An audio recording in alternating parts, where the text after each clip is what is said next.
Good day, everyone! Welcome back to our third and last day of the seminar series about cacao production.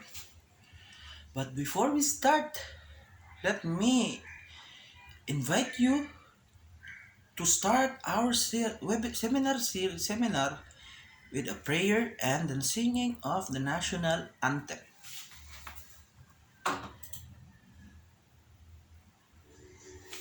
Dear God, thank you for the opportunity to meet together. Please help us to come together to make this institution reflect your kingdom. Breathe life into our ideas and decisions. Help us build a team that has love and respect at its heart. Give us the strength to continue working for your kingdom in this time of pandemic. Lord, come give us the inspiration to be the best we can be. May we be a shining example of your goodness and truth within, wherever we are.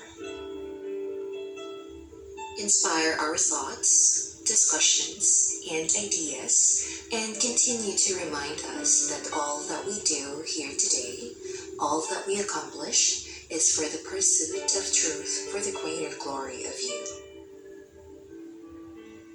We ask these things in your name. Amen.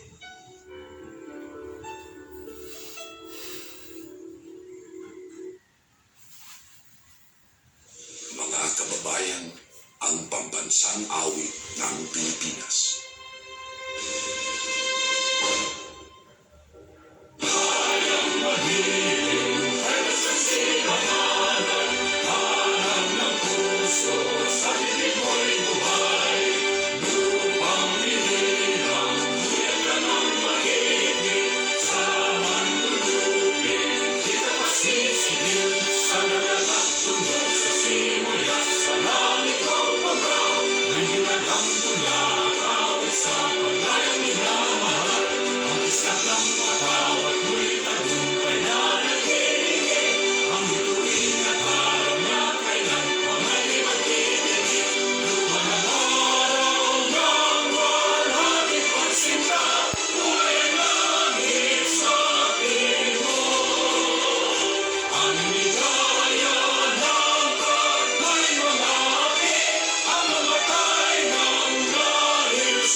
Hello, everyone!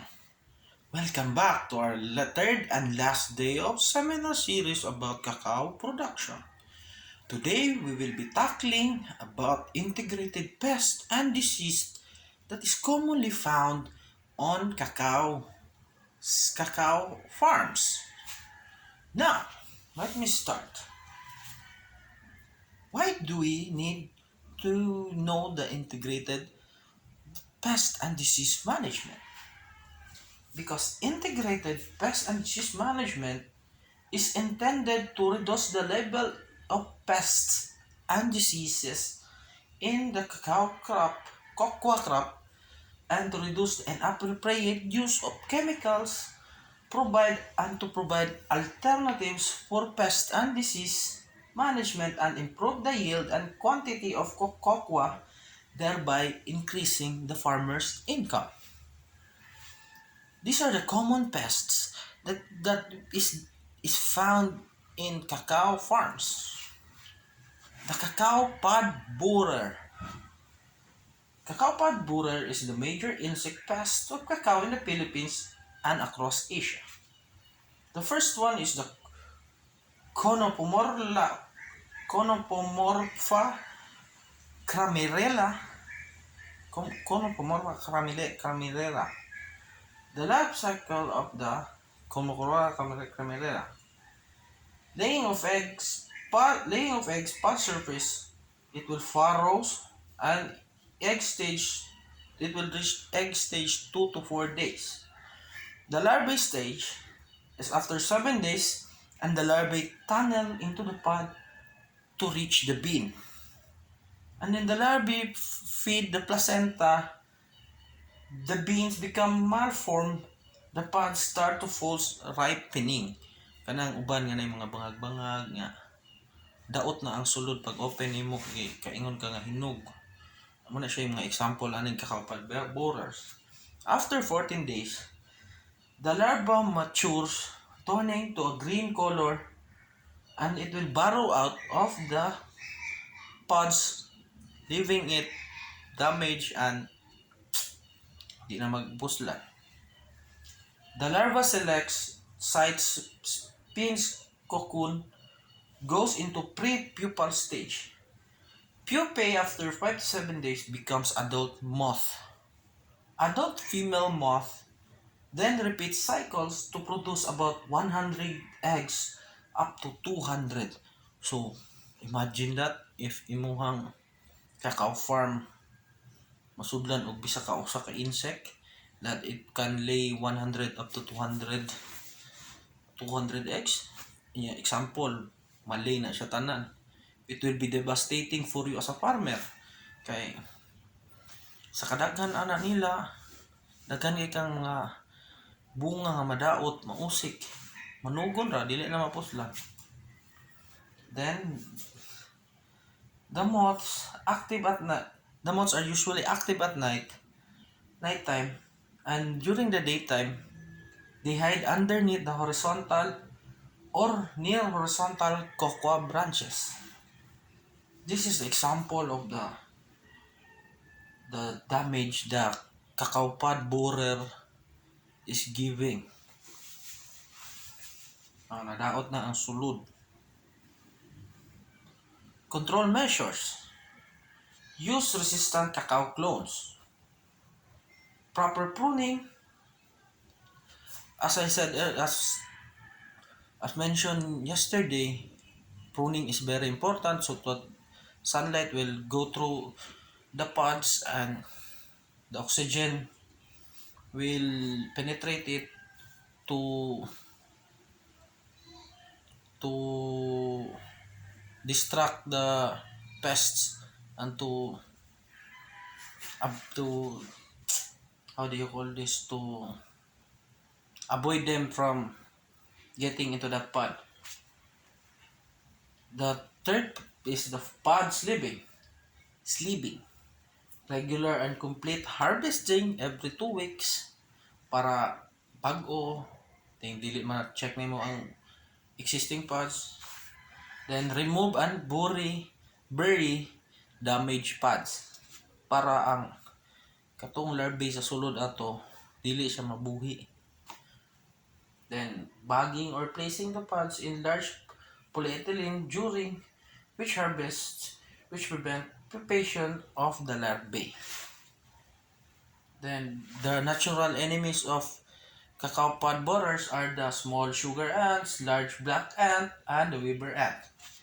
For the chemical control, spray every 14 days for 3 to 4 months through 3 to 4 rounds to break the cycle. The mealybug. Planococcus lilicinus. This is it. Egg mass. This is the life cycle of mealybug. Egg mass, crawler, second instar, third instar, and adult, female. Mode of action. Feeding causes distorted shoots, stunt growth, and wilted cereals. The control measure of mealybugs.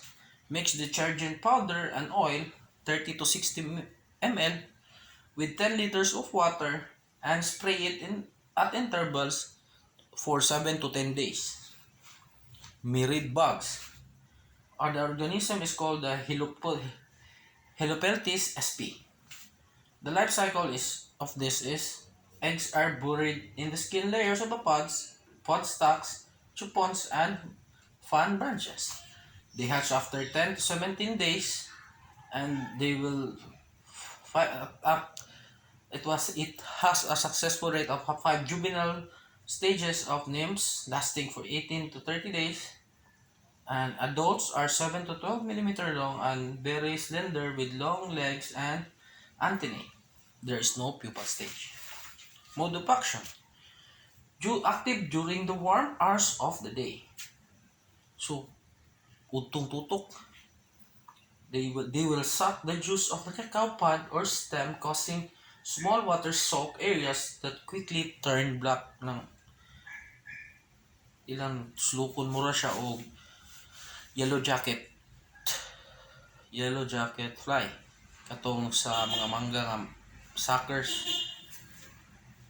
Then lesions on pods are circular. On stem, lesions are oval and bigger. Feeding on soft stems results in wilting and terminal death. The control measure. Cultural control practices include planting of seedling of a vigorous variety covering the gaps in the canopy of cocoa using banana, which will be removed as the canopy closes weeding of badly affected areas. Natural enemy. Black ants and Dolichirosis. Next are the twig borer or coffee carpenter. The life cycle of it is the adult moth has dirty white wings flecked with steel blue to black wings that can expand up to 40 to 50 millimeter. The female moth lay eggs in clusters in the cracks of the bark.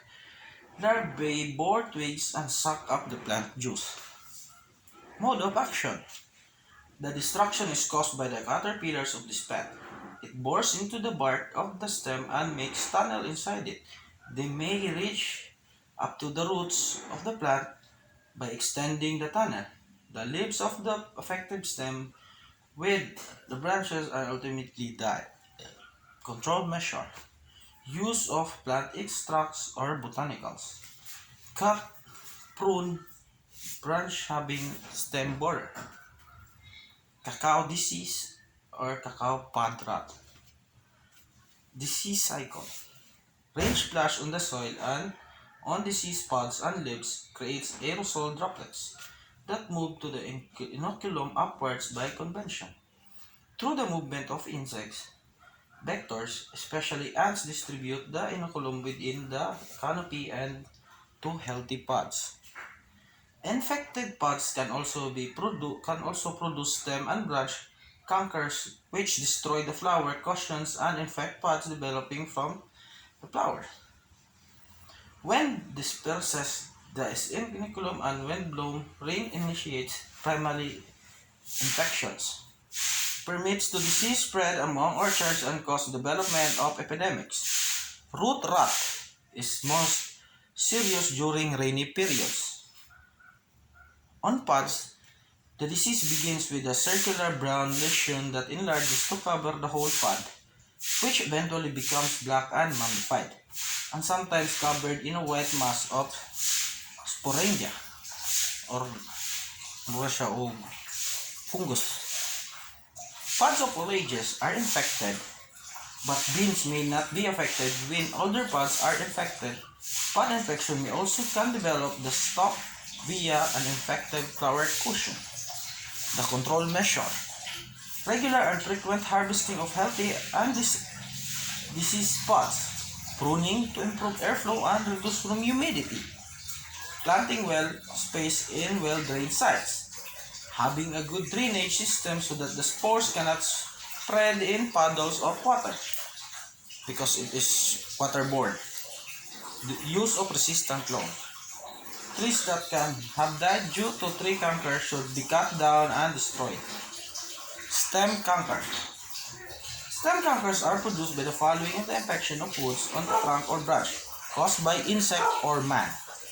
The whole plant can be affected, causing cocoa black pod, bark or stem, and cushion canker, chiril wilt, and chupon blight. The control measure. Biological control in E. Use of fungal and antagonists such as trichoderma.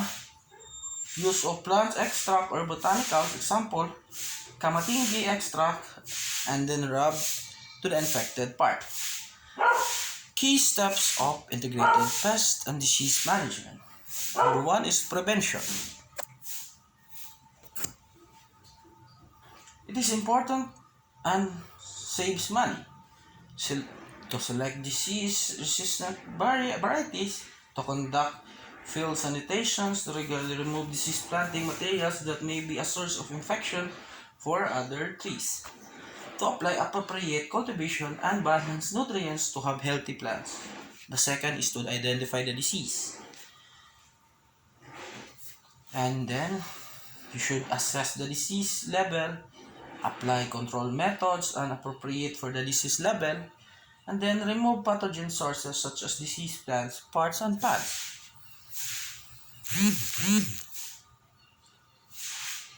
Identify disease, diagnose severity, and apply treatments. That is the last key. Prune the cocoa trees to allow more light and ventilation into the individual tree. Second is irrigate and pay attention to soil fertility to improve plant and health and disease resistance. Lastly, apply fungicide in appropriate concentrations only when disease begins to cause unacceptable losses. That's the end of the seminar. Um, if you may ask any questions about the seminar, today's seminar, kindly ask. I will answer it with all I can. Um, is there any questions? If no, then we will end our seminar, and thank you everyone for joining our 3-day seminar series about cocoa production or cacao production. Hope you learn something and you will apply it. Thank you.